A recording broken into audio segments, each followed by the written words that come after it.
கர்த்தருடைய பரிசுத்தமுள்ள நாம மையப்படுவதாக. இந்த நாளிலும் நாம் கண்களை மூடி இருதயத்தை தாழ்த்தி தேவனை நோக்கி நாம் ஜெபம் செய்வோம். எங்கள் அன்பின் பரம தகப்பனே துதிக்கிறோம், சோத்திருக்கிறோம். அனாதி காலம் முதல் அன்பு வைத்து அனாதி சிநேகத்தினால் எங்களை சிநேகித்த காரணத்தினால் எடுத்துக்கொண்டவரை சோத்திருக்கிறோம். எங்கள் மேலே கொண்ட அன்பினால் முத குமாரனா இயேசு எங்களுக்கு அந்த பூமியில் இரட்சகராக தந்தரலி இவ்வளவு பெரிதாக ரட்சிப்பு இலவசமாக கொடுத்தவரே துதிக்கிறோம், சோத்திருக்கிறோம். ஆண்டவரே, அந்த இயேசுவை எங்களுக்காக ஒப்பு கொடுத்தது மாத்திரமல்ல, ஆண்டவரை உண்மை நாங்கள் அறிந்து கொள்ளவும் உமக்கு சித்தமானதை நாங்கள் அறிந்து செய்யவும் ஆண்டவரை எழுதி கொடுத்த வேத வாக்கியங்களுக்கு நன்றி.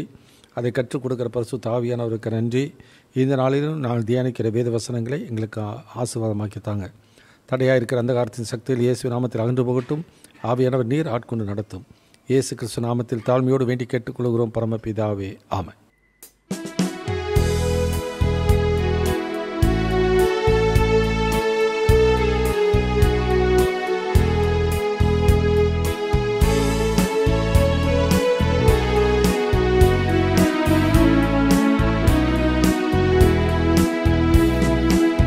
தேவ ஜனமே பாடி துதிப்போம், தேவ தேவனை போற்றுவோம்.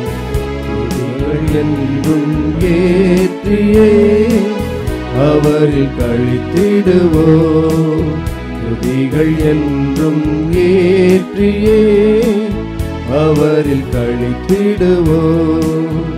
சென்ற நாளில் கண்ணின் மணி போல் காத்த தேவனை துதித்திடுவோம். சென்ற நாளில் கண்ணின் மணி போல் காத்த தேவனை துதித்திடுவோம். நீதி தயவு கிருபை நல்கும் ஜீவ தேவனை துதித்திடுவோம். நீதி தயவு கிருபை நல்கும் ஜீவ தேவனை துதித்திடுவோம். தேவ ஜனமே பாடி துதிப்போம், தேவ தேவனை போற்றுவோம். துதிகள் என்றும் ஏற்றியே அவரில் கழித்திடுவோம். துதிகள் என்றும் ஏற்றியே அவரில் கழித்திடுவோம். வானம் பூமி ஆளும் தேவன் வாக்கை என்றுமே காத்திடுவார். வானம் பூமி ஆளும் தேவன் வாக்கை என்றுமே காத்திடுவார். அவரின் உண்மை என்றும் நிலைக்கும், மகிமை தேவனை துதித்திடுவோம். அவரின் உண்மை என்றும் நிலைக்கும், மகிமை தேவனை துதித்திடுவோம். தேவ ஜனமே பாடி துதிப்போம், தேவ தேவனை போற்றுவோம். துதிகள் என்றும் ஏற்றியே அவரை கழித்திடுவோம். துதிகள் என்றும் ஏற்றியே அவரை கழித்திடுவோம். இந்த நாளிலும் நம்முடைய தியானத்திற்கென்று கலாத்தியருக்கு எழுதின நிருபம் 2ஆம் அதிகாரம் 11வது வசனத்திலிருந்து 21வது வசனம் வரைக்கும் நாம் வாசித்து நாம் தியானிக்க இருக்கின்றோம். மேலும் பேதுரு அந்தியோகியாவுக்கு வந்தபோது அவன் மேல் குற்றம் சுமந்ததினால் நான் முகமுகமாய் அவனோடே எதிர்த்தேன். எப்படியெனில் யாக்கோபினிடத்திலிருந்து சிலர் வருகிறதற்கு முன்னே அவன் புறஜாதியாருடனே சாப்பிட்டான். அவர்கள் வந்தபோதோ விருத்த சேதனமுள்ளவர்களுக்கு பயந்து விலகி பிரிந்தான். மற்ற யூதரும் அவனுடனே கூட மாயம் பண்ணினார்கள். அவர்களுடைய மாயத்தினாலே பர்னபாவும் இழுப்புண்டான். இப்படி அவர்கள் சுவிசேஷத்தின் சத்தியத்திற்கு ஏற்றபடி சரியாய் நடவாததை நான் கண்டபோது எல்லாருக்கும் முன்பாக நான் பேதுருவை நோக்கி சொன்னது என்னவென்றால், யூதனாய் இருக்கிற நீர் யூதர் முறைமையாக நடவாமல் புறஜாதியார் முறைமையாக நடந்து கொண்டிருக்க, புறஜாதியாரை யூதர் முறைமையாக நடக்கும்படி நீர் எப்படி கட்டாயம் பண்ணலாம்?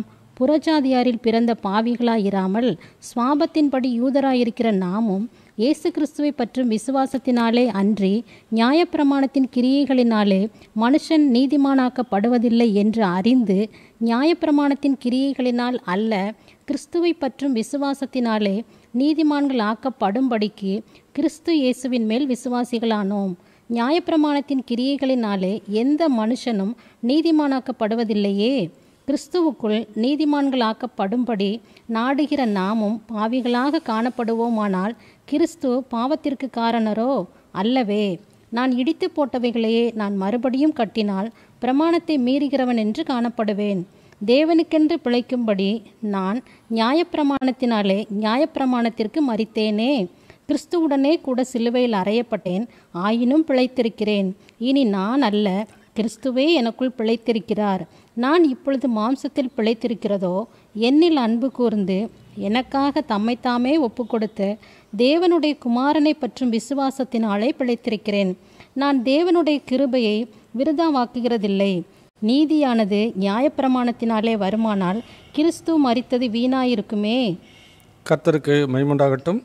இந்த பகுதியிலே சீர்குலைவும் மன உறுதியும், டிட்டீரியரேஷன் அண்ட் டிட்டர்மினேஷன். பவுலனர் பக்தன் கலாத்திய நாட்டு சபைகளிலே அவர் இயேசுவை கிறிஸ்துவை குறித்து அறிவித்த பின்னதாக சபைகள் ஸ்தாபிக்கப்படுகிறது.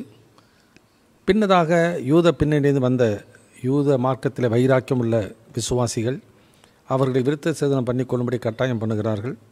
இதை அறிந்த பவுல் தன்னுடைய வாழ்க்கையிலே மிகவும் வருத்தத்தோடு இந்த நிருபத்தை அவர் பாரத்தோடு கூட எழுதுகிறதை நாம் பார்க்கின்றோம். இந்த நாளிலும் நாம் பார்க்கும் பொழுது Peter's relapse and Paul's rebuke, அதாவது பேதுருனுடைய பின்வாங்குதலும் பவுலினுடைய கடிந்து கொள்ளுதலை குறித்து நாம் பார்க்கின்றோம். விசுவாச வாழ்க்கையிலே இந்த கடைசி நாட்களில் விசேஷமாய் பின்வாங்கி போகிற நிலைமை அதிகமாகி கொண்டு போகக்கூடிய ஒரு காலத்திலே நாம் சத்தியத்திலே நாம் மன உறுதியாய் நிற்க வேண்டியது மிக மிக அவசியம்.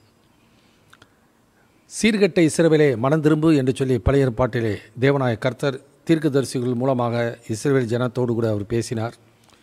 அந்த பின்னணியில் வந்த பேதுரு 1 பேதுரு 5:10 வாசிக்கிறோம். நித்திய மகிமைக்கு அழைத்தவராயிருக்கிற சகல கிருபையை பொருந்திய தேவன் தாமே கொஞ்ச காலம் பாட அனுபவிக்கிற உங்களை சீர்படுத்தி ஸ்திரப்படுத்தி பலப்படுத்தி நிலைநிறுத்துவாராக என்று கூறுகிறதை நாம் பார்க்கின்றோம். பழைய ஏற்பாட்டில் சீர்கெட்டவர்கள் சீர் பொருந்துங்கள் இரண்டும் ஒரே அர்த்தம்தான். எனவே ஆண்டவராகிய இயேசு கிறிஸ்துவுக்குள் கர்த்தரை தெரிந்து கொண்டார், நீதிமானாக்கினார், பரிசுத்தமாக்கினார், பிள்ளையாக மாற்றினார்.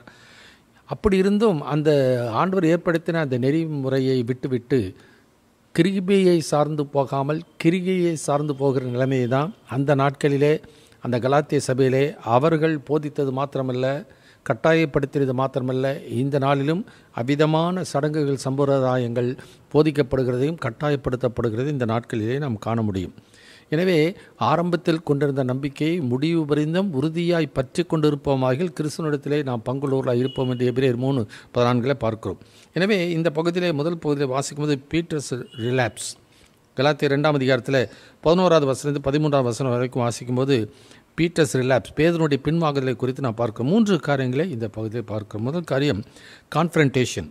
பவுல் அந்த பின்வாங்கி போன அந்த பேதுருவை எதிர்கொள்கிறதை நாம் பார்க்கின்றோம். 2வது காஸ், அதற்கான காரணத்தை குறித்து நாம் பார்க்கிறோம். 3வது கான்சிக்வன்சஸ், அதனுடைய பின்வாங்கி போனதனுடைய விளைவுகளை குறித்து இந்த 3 வசனங்களிலே நான் பார்க்கிறோம். முதலாவது வசனம் வாசிக்கலாம். அந்த கலாத்தியர் 2ஆம் அதிகாரம் 11வது வசனம், கலேசியன் சாப்டர் 2:11. மேலும் பேதுரு அந்தியோகியாவுக்கு வந்தபோது அவன் மேல் குற்றம் சுமந்ததினால் நான் முகமுகமாய் அவனோடே எதிர்த்தேன். கர்த்தருக்கு மகிமை உண்டாகட்டும். பேதுரு அந்தியோகியாவுக்கு வருகின்றார். எருசலேமில் இருக்கிற பேதுரு புறவினத்தார் தேசத்துக்கு அங்கே மக்கள் மத்தியில் வரும்பொழுது அவன் மேல் குற்றம் சுமந்தது. என்ன குற்றம் சுமந்தது என்பதுதான் பின்னாடி நாம் பார்க்க போகின்றோம். எந்த விதத்திலும் கர்த்தருடைய வசனத்துக்கு விரோதமாக யார் சென்றாலும் நாம் ஒரு உறுதியான நிலைப்பாட்டை எடுக்க வேண்டியது மிக மிக அவசியம். இதுதான் ஆண்டவராய் இயேசு கிறிஸ்து அவ்விதமாய் செய்தார். பழைய ஏற்பாட்டு தீர்க்கதரிசிகளும் அவ்விதமாய் தான் செய்தார்கள். அது நிமித்தமாய் அநேக போராட்டங்கள் பிரச்சனைகள் நமக்கு உண்டு. நீதி நிமித்தம் துன்பப்படுவர்கள் பாக்கியவான்கள், பரலோக ராஜ்யம் அவர்களுடையது என்று சொன்னார். ஏன்னா தேவன் ராஜ்யம் புசிப்பும் குடிப்பும் அல்ல, அது நீதி சமாதானம் பரிசுத்தாவிலே உண்டாகிற சந்தோஷம் என்று சொல்லி நாம் பார்க்கின்றோம். சத்தியம் என்பதை குறித்து சாட்சி கொடுக்க இயேசு இந்த உலகத்து வந்தார். சத்தியவான் எவனும் என் சத்தம் கேட்கின்றார். எனவே தேவனுடைய வேத வசனமானது அது முழுமையானது, நிறைவானது. எனவே அந்த நிறைவான முழுமையான வேத வசனத்தை விட்டுவிட்டு சத்தியத்தை விட்டுவிட்டு நான் விலகுவோமானால் ஆண்டவருடைய இரக்கத்தை நான் பெற்றுக்கொள்ள முடியாது. ஆண்டவருடைய கிருபையை நாம் போக்குடித்துக் கொள்வர்களாக இருப்போம். விசுவாச துரோகமாக அது மாறிவிடும். எனவே பவுல் தன்னுடைய வாழ்க்கையிலே இயேசுவை சிலுவையில் அடிக்கப்பட்ட அவரையே அன்றி வேறொன்று உங்களுக்குள் அறியாதிருக்க தீர்மானித்திருக்கிறேன் என்று சொல்லி இயேசுவை சிலுவையில் அடிக்கப்பட்டவராக அந்த புறவினத்தாராகிய அந்த கலாத்திய சபை மக்களுக்கு சொல்லியிருக்கும் பொழுது அந்த மக்கள் அந்த விசுவாசத்தை விட்டுவிட்டு அவர்களுக்கு கிரிகைகளுக்கு போகிறார்கள். அந்த கிரிகைகளுக்கு போகிற ஒரு நிலைமையை அங்கே பேதுரு என்ன பண்ணுகிறார், அந்த யூத பின்னணியில் வந்த அந்த யூத வைராக்கியம் உள்ள மக்களோடு கூட அவரும் சேர்ந்து கொள்கிறதை நான் பார்க்கிறோம். ஆகினால தான் அவர் துணிச்சலோடு கூட தைரியமாக சத்தியத்திற்காக நிற்கிறதை நான் பார்க்கிறேன். ஏன்னாக்கா அவருடைய ஊழியமானது கர்த்தராலே கிடைக்கிறது. அவர் கற்றுக்கொண்ட பாடமானது மனிதனாலே வந்ததல்ல, பாரம்பரியத்தில் வந்ததல்ல, உலக ஞானத்தில் வந்ததல்ல.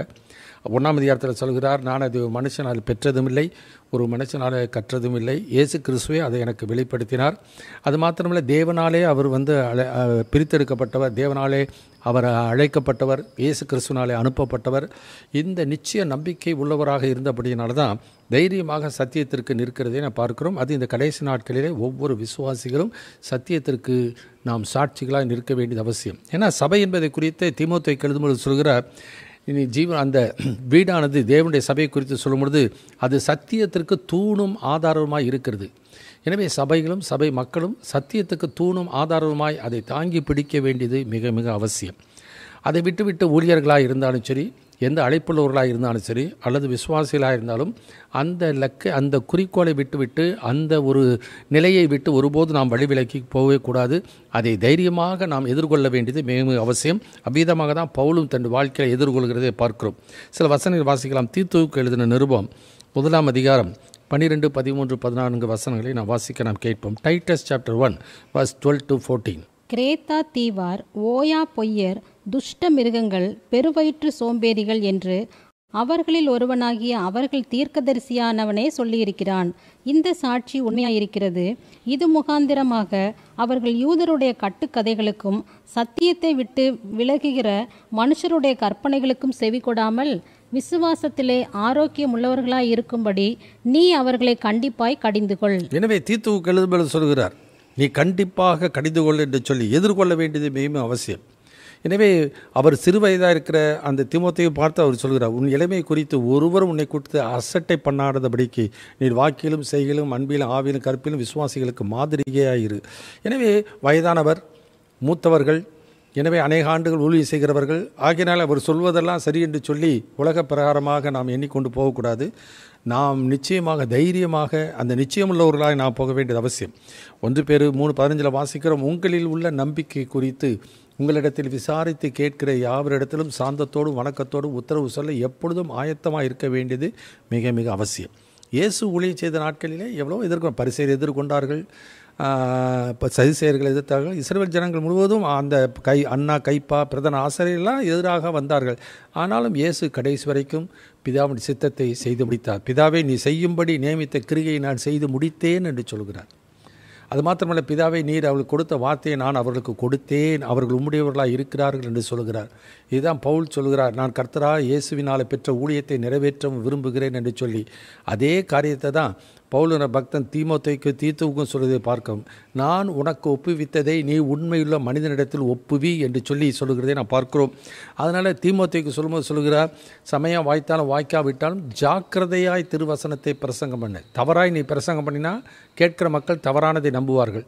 சரியானதை நீ திட்டமாக சொன்னால் அவர்கள் விசுவாசிக்கிறதும் விசுவாசிக்காததும் அவர்கள் பேரிலே போய்விடும். எனவே அந்த காரியத்தில் நீதியை குறித்து கண்டித்து உணர்த்த வேண்டியது மிக மிக அவசியம். இன்னொரு வசனம் கூட வாசிக்கலாம். 1 தீமோத்தேயு புத்தகம் 1ஆம் அதிகாரம் 8 வசனம் வரைக்கும் வாசிக்க கேட்போம். 1 தீமோத்தேயு சாப்டர் 1 verse 8 to 11. ஒருவன் நியாயப்பிரமாணத்தை நியாயப்படி அனுசரித்தால் நியாயப்பிரமாணம் நல்லதென்று அறிந்திருக்கிறோம். எங்களுக்கு தெரிந்திருக்கிறபடி நியாயப்பிரமாணம் நீதிமானுக்கு விதிக்கப்படாமல் அக்கிரமக்காரருக்கும் அடங்காதவர்களுக்கும் பக்தி இல்லாதவர்களுக்கும் பாவிகளுக்கும் அசுத்தருக்கும் சீர்கெட்டவர்களுக்கும் தாய் தகப்பன்மாரை அடிக்கிறவர்களுக்கும் கொலைபாதகருக்கும் வேசி கள்ளருக்கும் ஆண் புணர்ச்சிக்காரருக்கும் மனுஷரை திருடுகிறவர்களுக்கும் பொய்யருக்கும் பொய்யான இடுகிறவர்களுக்கும் நித்தியானந்த தேவனுடைய மகிமையான சுவிசேஷத்தின்படி எனக்கு ஒப்புவிக்கப்பட்டிருக்கிற ஆரோக்கியமான உபதேசத்திற்கு எதிரடையாயிருக்கிற மற்றெந்த செய்கைக்கும் விரோதமாய் விதிக்கப்பட்டிருக்கிறது. எனவே ஆரோக்கியமான உபதேசத்துக்கு எதிரடையாக இருக்கிற எந்த ஒரு கொள்கைக்கும் எந்த ஒரு செயலுக்கும் எந்த ஒரு நபருக்கும் நாம் தைரியமாக எதிர்த்து நிற்க வேண்டியது மிக மிக அவசியம். ஏனெனில் இவைகள் எல்லாம் பிசாசினால் உண்டானவைகள். 1 தீமோத்தேயு 4:1 வாசிக்கிறோம், ஆவியானவர் வெளிப்படையாக சொல்கிறபடி பிற்காலங்களிலே மனசாட்சியிலே சூடுண்ட பொய்யருடைய மாயத்தினாலே சிலர் வஞ்சிக்கிற ஆவிகளுக்கும் பிசாசின் உபதேசங்களுக்கு செவி கொடுத்து விசுவாசத்தை விட்டு விலகி போவார்களாம். எனவே இந்த கடைசி நாட்களிலே விசுவாசத்தில் நிலைத்திருக்கணும். கிறிஸ்துவனுடைய சுவிசேஷத்திலே சிலுவையின் பாடு மரணத்தின் மூலமாக கிடைக்கிற அந்த ரட்சிப்பின் நற்செய்தியிலே உறுதியாக இருக்க வேண்டியது மிக மிக அவசியம். எனவே அதை எதிர்கொள்ளக்கூடிய ஒரு நிச்சயம் நம்பிக்கை இருக்கணும். ஒவ்வொருவரும் அந்தந்த பின்னணியிலே ரொம்ப வைராக்கியமாக இருப்பார்கள். இதே மாதிரி இஸ்ரவேலை குறித்து நான் பார்க்கும் பொழுது ஆண்டவர் ரோமருக்கு எழுதிய நிருபத்தில் பவுல் பக்தன் சொல்கிறான், இஸ்ரவேலுக்கு தேவனை குறித்து அவர்களுக்கு வைராக்கியம் இருக்கிறது, ஆனால் அந்த வைராக்கியம் அறிவுக்கேற்ற வைராக்கியம் இல்லை. அதே விதமாக தான் இந்த மக்களும், அந்த கலாத்திய சபையில் பின்வாங்கி போன மக்களும், பேதுருவும் சரி, அந்த வைராக்கியம் அறிவுக்கேற்றதாய் அது இல்லை. அது அந்த சமய பின்னணிக்கு ஏற்றதாய் அவருடைய இன மக்களுக்கு ஏற்புடையதாக அது இருந்தபடியினால தான் தைரியமாக பவுல் அந்த பின்னணியிலிருந்து அதே இனத்தை சார்ந்தவனாக இருந்தாலும் ஆண்டவருடைய சத்தியத்துக்காக நிற்கிறவராய் அந்த தவறான காரியத்திற்கு எதிர்த்து கொள்கிறதை பார்க்கிறோம். ரெண்டாவது, அந்த கலாத்தியர் 2:12 இப்படி வாசிக்கிறோம், எப்படியெனில் யாக்கோப்பினிடத்திலிருந்து சிலர் வருகிறதற்கு முன்னே அவன் புறஜாதியாருடனே சாப்பிட்டான். அவர்கள் வந்தபோதோ விருத்த சேதனம் உள்ளவர்களுக்கு பயந்து விலகி பிரிந்தான். கர்த்தருக்கு ஸ்தோத்திரம். யாக்கோப்பினிடத்திலிருந்து என்று சொல்லும் பொழுது எருசலேமில் அந்த நாட்களிலே யாக்கோப்பை தான் அங்கே பவுலுங்கிற பக்தன் சந்திக்கிறார். 1ஆம் அதிகாரத்தில் நான் வாசிக்கும் பொழுது 15வது வாசிக்கும் பொழுது இப்படியமாய் பார்க்கிறோம். 18 வசனத்தில் வாசிக்கிற, 3 வருஷம் சென்ற பின்பு பேதுருவை கண்டு கொள்ளும்படிக்கு நான் எருசலேமுக்கு போய் அவனிடத்தில் 15 நாள் தங்கியிருந்தேன். கர்த்தருடைய சகோதரனாகிய யாக்கோப்பை தவிர அப்போஸ்தலரில் ஒருவரையும் நான் காணவில்லை. எனவே அங்கே அந்த யாக்கோப்பு, அந்த பேதுரு, மற்ற எல்லா அப்போஸ்தலரும் எருசலேமிலே இஸ்ரவேலுக்குள்ளாகவே இருக்கிறார்கள். பவுல் தான் அழைக்கப்பட்ட அழைப்புக்கு பாத்திரவானாக புறவினத்தாரிலே சுவிசேஷ அறிவிக்கொண்டு சபையிலே சாபித்து கொண்டு வருகிறார். இப்போ பவுல் சபையில் சாபிக்கிறார், நிறைய பேர் இயேசுவை ஏற்றுக்கொண்டார்கள்னோன்னா இந்த எருசலேம் வந்த யூத மக்கள் என்ன பண்ணுறாங்க, அவரை தேடி வரும்பொழுது பேதுரு என்ன பண்ணுகிறார், அது வரைக்கும் அவர்களோடு கூட இருக்கிறார். அது இருந்தவுடனே அந்த மக்கள் வந்த உடனே பின்வாங்கி கொள்கிறதை பார்க்கிறோம். சில சபைகளிலே நான் பார்த்துருக்கேன், விசுவாசிகள் போகும்பொழுது என்ன பண்ணுவாங்க, போகும்போது நகை நட்டோட போவாங்க. போகும்போது சபைக்குள்ளே போகிறதுக்கு முன்னாடி என்ன பண்ணுவாங்க, அந்த நகையை எல்லாம் கழட்டி பைக்குள்ளே வச்சுட்டு என்ன பண்ணுவாங்க, சபைக்குள்ளே போகும்பொழுது நாங்கள்லாம் எல்லாம் திறந்தவங்க, முற்று திறந்தவங்க என்று சொல்லி வெள்ளை ட்ரெஸ் தான் போட்டிருப்பாங்க. அவங்க சபைக்குள்ளே போவாங்க. அங்கே ஆவியில் அந்நிய பாஷை பேசுவாங்க. முடித்ததுக்கப்புறம் அப்புறம் எடுப்பாங்க. திரும்ப வெளியில் வந்ததுக்கப்புறம் திரும்ப பையிலேருந்து அந்த நகையை போட்டுட்டு வருகிறத நான் பார்த்துருக்கேன். இந்த மாதிரி ஒவ்வொரு சபைகளிலும் என்ன பண்ணுறாங்க, சில பேர் வெளி வேஷமாக செய்கிறதை பார்க்கிறோம். எனவே தான் இந்த நாட்களிலே எவ்வளோ பேர் அது ஒரு பக்தி என்பதை குறித்து தான் பார்க்கிறார்களே, அது பயபக்தி அவருடைய வாழ்க்கையில் இல்லை. ஏன்னா கர்த்தர் அவருடைய உள்ளத்தை பார்க்கிறார். ஒரு சடங்கு சம்பிரதாயத்துக்கு பயந்து கொண்டு தான் இன்றைக்கு அநேக விசுவாசிகள் ஊழியர்கள் போகிறதை பார்க்கிறோம். ஒரு ஸ்தாபனத்தில் ஊழியர் செய்கிற ஊழியராக இருந்தாலும் அவர்களுக்கு சத்தியம் இதுதான் தெரிஞ்சிருந்தாலும் மேல் சபையில் இருக்கிற மக்கள், தலைவர்கள் அதை ஒத்துக்கொள்ள மாட்டாங்க என்று சொல்லி அந்த தலைவர்களுக்கு பிரியமாக நடக்க வேண்டும் என்று தான் விரும்புகிறார்களே ஒழிய, அந்த ஸ்தாபனத்துக்கு பிரியமாக அவர்கள் இருக்க வேண்டும் என்று தான் விரும்புகிறார்கள் ஒழிய, தேவனுக்கு சித்தமானதை செய்ய வேண்டும் என்கிற எண்ணம் இல்லை. ஏன்னாக்கா நான் மனுஷரை, பவுல் சொல்கிறார் 1ஆம் அதிகாரத்தில், நான் மனிதனையா தேவனையா யாரை நாடி போதிக்கிறேன், யாரை பிரியப்படுத்த பார்க்கிறேன், நான் இன்னும் மனுஷனை பிரியப்படுத்துகிறேன் என்றால் தேவனுடைய ஊழியன் அல்ல. ஏன்னா இந்த யூத பின்னணியிலிருந்து மக்கள், அதே விசுவாசிகள் வந்த பொழுது ஏன் அந்த எண்ணத்தோடு அவர்கள் ஏன் அதை அவர்களை பின்னாடி பவுல் பேதுரு பின்வாங்கி போகிறதற்கு காரணம் என்ன? அப்போஸ்தலர் நடபடி புத்தகத்தில் 15ஆம் அதிகாரத்தில் முதல் 2 வசனத்துடைய வாசிக்கிறோம். Acts chapter 15 verses 1 and 2. சிலர் யூதேயாவிலிருந்து வந்து, நீங்கள் மோசேயினுடைய முறைமையின்படியே விருத்த சேதனம் அடையாவிட்டால் ரட்சிக்கப்பட மாட்டீர்கள் என்று சகோதரருக்கு போதகம் பண்ணினார்கள். அதனாலே அவர்களுக்கும் பவுல் பர்னபா என்பவர்களுக்கும் மிகுந்த வாக்குவாதமும் தர்க்கமும் உண்டான போது அந்த விஷயத்தின் நிமித்தம் பவுலும் பர்னபாவும் அவர்களை சேர்ந்த வேறு சிலரும் எருசலேமில் இருக்கிற அப்போஸ்தலர்களிடத்திற்கும் மூப்பரிடத்திற்கும் போக வேண்டும் என்று தீர்மானித்தார்கள். அப்போ இதற்கு முன்னதாக அந்த சம்பவம் நடக்கிறதை பார்க்கிறோம். அதாவது இயேசு கிறிஸ்துவை விசுவாசித்தார்கள், கிருபையினாலே ரட்சிக்கப்பட்டார்கள். ஆண்டவருடைய இரக்கத்தினாலே ரட்சிக்கப்பட்ட அந்த மக்கள் அந்த எந்த கிரியை செய்யாமல் அவர்கள் ஆண்டவருடைய கிருபையினால் ரட்சிக்கப்பட்ட அந்த மக்களை மறுபடியும் நீங்கள் விருத்த சேதனம் பண்ணினாதான் ரட்சிக்கப்படுவீங்க என்று சொல்லி விசுவாசத்தில் ஆரம்பித்த, ஆவியில் ஆரம்பித்த அந்த மக்களை திரும்பவும் கிரியைக்குள்ளே, மாம்சத்துக்குள்ளே அவர்களை நடத்துகிறதை, போதகம் பண்ணுகிறதை பார்க்குறது மாத்திரமல்ல, அதை குறித்து வாக்குவாதம் பண்ணுகிறதை பார்க்கிறோம். இன்றைக்கி இதே விதமாக அநேகருடைய வாழ்க்கையில் பின்மாற்றம் போவதற்கு காரணமாக இருக்க போகிறது எவைகள்னாக்கா மனிதனுடைய கொள்கைகள். ஸ்தாபனத்தினுடைய கொள்கைகள் இவைகளிலே அவர்கள் உறுதியாக நிற்பார்களானால் கடைசி நாட்களிலே ஆண்டவருடைய கிருபையை போக்கடித்துக் கொள்வார்கள்.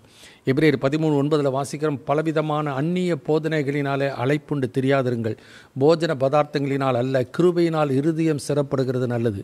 அப்போ கிருபையை யார் தருவா? ஆண்டவர் தான் தருவார். எவன் மேல் இரக்கமாக இருக்க சித்தமாக இருக்கிறாரோ அவன் மேல் இரக்கமாக இருக்கிறார். எவன் மேல் கிருபையாக இருக்க சித்தமாக இருக்கிறாரோ அவன் மேல் கிருபையாக இருக்கிறார். அவருடைய சத்தத்துக்கு செவி கொடுத்து கீழ்ப்படிந்தார்களானால் ஆண்டவருடைய இரக்கம் கிருபை கிடைக்கும். அதை ஏற்றுக்கொள்ளாமல் தங்களுடைய சொந்த வைராக்கியத்திலே பாரம்பரிய வைராக்கியத்துக்கு முக்கிய கொடுப்பார்களானால் இருதயத்தை கடினப்படுத்திக் கொள்கிறார்கள்.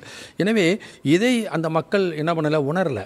அறியாமையினாலே புறவினத்தாருக்கு சுவிசேஷத்தை அறிவிக்க வேண்டும் என்பது தேவனுடைய நோக்கம், புறவினத்தாரையும் ரட்சிக்க வேண்டும் என்பது தேவனுடைய நோக்கம்.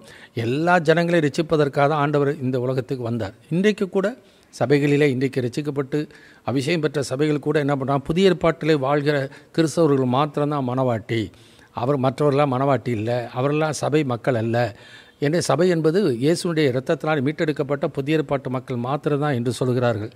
ஆனால் எல்லா கிறிஸ்துவ ஸ்தாபனங்களிலும் ஓலை வாசிக்கும்போது, திருமணத்துக்கு முன்னாடி ஓலை வாசிக்கும் பொழுது ஓசியா தீர்க்கதரிசன புத்தகம் 2ஆம் அதிகாரம் 19-20 வசனத்தை தான் எல்லா சபைகளிலும் வாசிக்கிறார்கள் 3 வாரம். இதை ஆண்டவர் எல்லாருக்கும் நியாயத்தீர்ப்பிலே நினைப்பூட்டுவார். நித்திய விவாகத்துக்கென்று உன்னை எனக்கு நியமித்துக் கொள்வேன், நீதியும் நியாயமும் கிருபையும் இரக்கமாய் உருக்கமாய் உன்னை எனக்கு நியமித்துக் கொள்வேன், உண்மையாய் உன்னை எனக்கு நியமித்துக் கொள்வேன், நீ கர்த்தரை அறிந்து கொள்ளுவாய். அப்போ இஸ்ரவேல் ஜனங்களை பார்த்து ஓசியா தீர்க்க தரிசனத்தில் அந்த பின்வாங்கி போன இஸ்ரவேல் மக்களை பார்த்து ஆண்டவர் சொல்கிற வார்த்தை நித்திய விவாகத்துக்கென்று. அப்போ நித்திய விவாகத்துக்கென்று அவர் மணவாளன் என்றால் மணவாட்டி யார்? யோசிக்கிறது இல்லை. ஆனால் ஓலை வாசிக்கிறாங்க. ஓலை இது அப்போ ஏதோ கவர்மெண்ட் சட்டம் போட்டுருச்சு, ஏதோ அவங்க பாரம்பரியமாக வாசிப்பாங்க. இது எத்தனை பேருக்கு இந்த இதை சிந்தித்து பார்க்குறவர், சீர்தூக்கி பார்க்கிறவர்கள் எத்தனை பேர்? எனவே நாங்களுடைய கொள்கைக்கு வைராக்கியமாக இருக்கணுன்றதுக்காக நாங்கள் தான் மனவாட்டி, மற்றவங்களாம் தோழன். அப்படி என்றால் ஆபிரகாம், ஈசாக்கு, யாக்கோப்பெல்லாம் எப்படி ரட்சிக்கப்பட்டாங்க? இந்த கலாத்திய சபையிலே ஆபிரகாம் விருத்தசனம் பண்ணினார் என்றால் ஆபிரகாம் ரட்சிக்கப்பட்டது எப்பொழுது? ஆண்டவராய் இயேசுவை அழைத்த பொழுது, மகிமையின் தேவன் அவனுக்கு தரிசனமான பொழுது விசுவாசித்து கீழ்ப்படிந்து போன நாளிலே நீதிமானாக்கப்பட்டான். எனவே இந்த மக்கள் என்ன பண்ணுறாங்க, அறியாமையினாலே தங்களுடைய இருக்க வைராக்கியத்தினாலே அவர்கள் என்ன பண்ணுறாங்க, அங்கே வாக்குவாதம் செய்கிறார்கள். அந்த மக்கள் வாக்குவாதம் செய்வாங்க. எனவே அவர் தன்னோடு கூட அதை எதிர்த்து நிற்க பேதுருக்கு அந்த திராணி இல்லாதபடினாலே, அறிவு இல்லாத உணர்வு இல்லாததுனாலே அவர் என்ன பண்ணுகிறார், அவரோடு கூட மாயமாலம் போனார். அதுதான் காரணம். இந்த எதிர்கொள்கிறதுக்கு காரணம் அதுவாக தான் இருந்தது. 3வது அந்த வசனத்தில் நான் இன்னொரு வசனம் கூட வாசிக்கலாம். யாத்திராம் புஸ்தகம் 32ஆம் அதிகாரம் 22-24 வசனம் வாசிக்கலாம். Exodus chapter 32 verse 22-24. அதற்கு ஆரோன், என் ஆண்டவனுக்கு கோபம் மூளாதிருப்பதாக, இது பொல்லாத ஜனம் என்று நீர் அறிந்திருக்கிறீர்.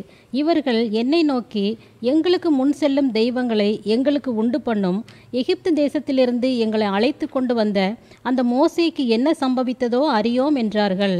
அப்பொழுது நான், பொன்னுடைமை உடையவர்கள் எவர்களோ அவர்கள் அதை கலற்றி தரக்கடவர்கள் என்றேன். அவர்கள் அப்படியே செய்தார்கள். அதை அக்கினியிலே போட்டேன், அதிலிருந்து இந்த கன்றுக்குட்டி வந்தது என்றான். கர்த்தருக்கு ஸ்தோத்திரம். ஆரோன் மோசையோடு கூட இருந்தவர் தான், அவனுக்கு மோசைக்கு வாயாக இருந்தவர் தான். ஆனால் அந்த ஆரோன் என்ன, ஜனங்களுடைய நெருக்கத்தை பார்த்த உடனே அவர் என்ன பண்ணுகிறார், அவங்கள்ட்ட என்ன, அதாவது சொல்லும் பொழுது என்ன சொல்லணும், தைரியமாக நிற்கலை. மோசையின் இடத்துல சொல்லும் பொழுது என்ன சொல்கிற, ஐயா உங்களுக்கே நல்லா தெரியுமில்ல, இந்த ஜனங்க ரொம்ப கடினமான ஜனங்க, எப்போ பார்த்தாலும் முறுமுறுக்கிறோம், எதுக்கிறவங்க. இப்போ என்ன பண்ணுகிறார், மோசையையும் பணிய வைக்கிறார்.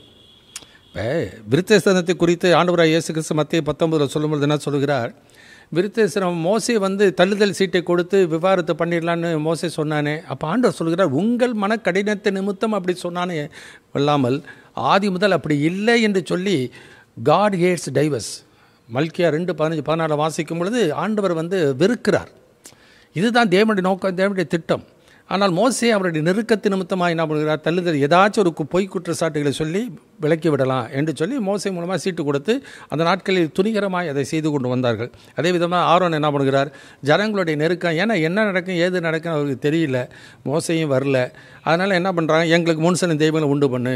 இதே காரியத்தை தான் இந்த கடைசி நாட்களில் ஆவிக்குரிய ரீதியாக தங்களுக்கு வருகிற போராட்டங்கள், பிரச்சனைகள், நெருக்கங்கள் மத்தியில் என்ன பண்ணுறாங்க, ஆண்டவராய் இயேசுவை விட்டு விட்டார்கள்.